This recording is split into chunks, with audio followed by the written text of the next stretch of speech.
Just when you thought you were a child, you weren't a child. Are we recording? Nope. God damn it. All right, let's talk about thinking versus feeling. Okay. Kind of a whole new look at this, right? So this is a nice ancient coin, thinking versus feeling, all the way back in the Myers-Briggs day. So as we've been typing people more and more, like the thinking versus feeling coin is becoming more and more real and more of a priority. Yeah. Meaning when we're going through typing people, I'm seeing that as a dividing line. Like okay, you're trying to type somebody, like, okay, is this person extremely extroverted or introverted or masculine or feminine? It's fairly easy for a lot of people to kind of see, depending who you're looking at, right? Yeah. With thinking versus feeling, right? So let's just define, I don't care if it's TE or TI, I'm just talking about that as a savior, or if it's FI or FE as a savior. The feelers, like if you kind of watch what I'm doing right now, as a, some people don't believe this, but like technically as a feeler, you so are. I'm constantly throughout the day going, I like this, I don't like this, I hate this, I don't hate this. Just sharing chemicals. That. And it's so, well, here's me sharing chemicals, annoying. Right.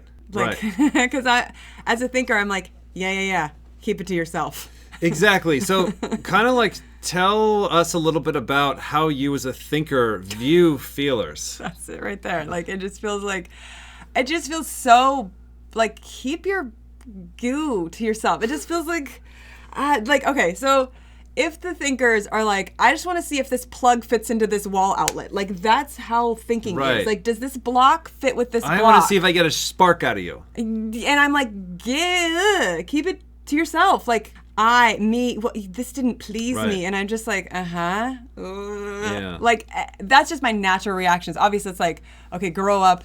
There's another side that you have to be responsible for, too. Yeah, because naturally. Also, too, it's like everybody is like 99% both. It's like, they're like 99.6% the same as a chimp. It's kind of like, of course, everyone in every conversation is using emotion and logic. Right. A lot of each. Yes, exactly. But if you really pay attention, you can tell which one is the punchline, the authority that the person is going for. They're angling for that. The feelers are looking for, logic, it plugs in, plugs out. Hey, that's great.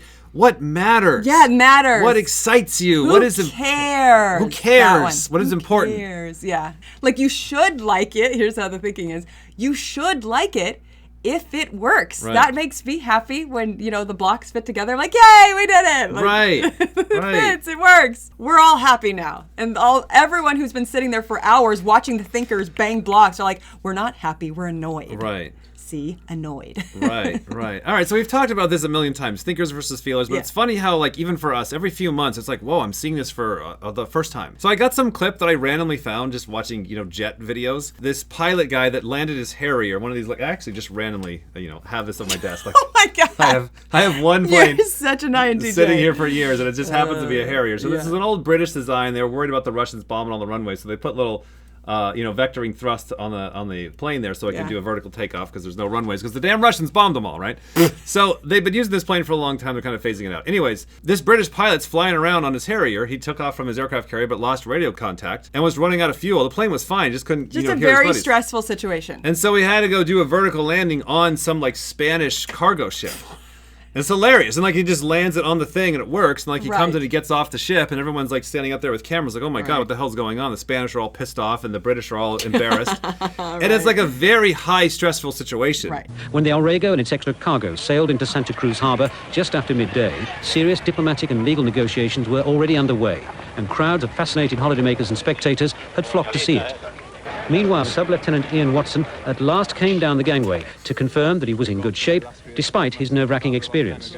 I lost navigation equipment trying to find my way back to the ship, and therefore became lost and uncertain of position. Trying to call them on the radio, I had no success, and therefore set up a search trying to find the ship. As the fuel was getting low, I realised it was futile, and picked the ship out of the only one around. There were no other ships available? Nothing else, no. And how much fuel did you have left? I have maybe 1 minute. 1 minute's fine. That's when you got to this ship. What was going through your mind as it was hovering overhead and you were presumably looking down?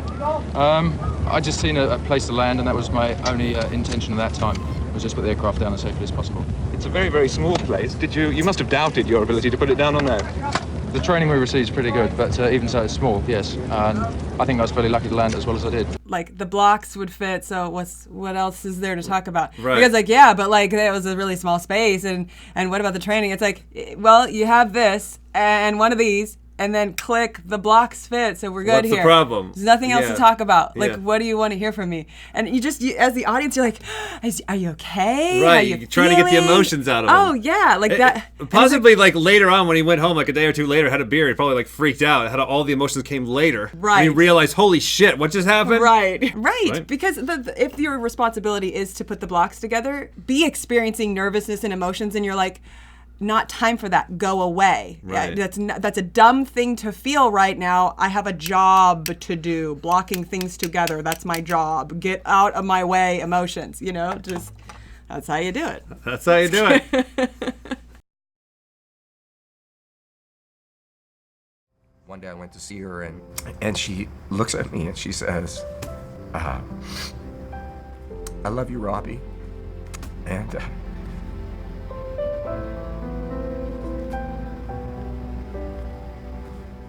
then she looks away, and she was gone.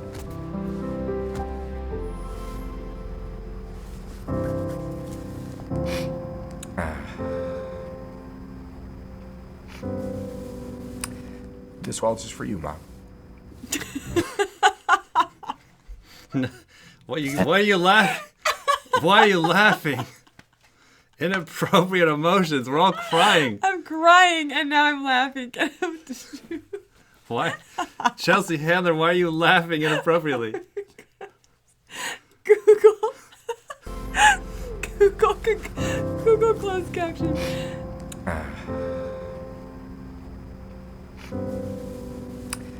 This waltz is for you, Mom.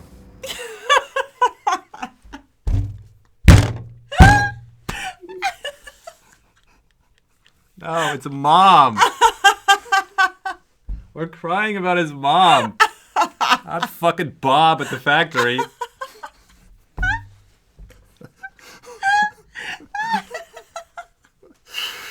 Oh, we're going to hell. All the FE people know it.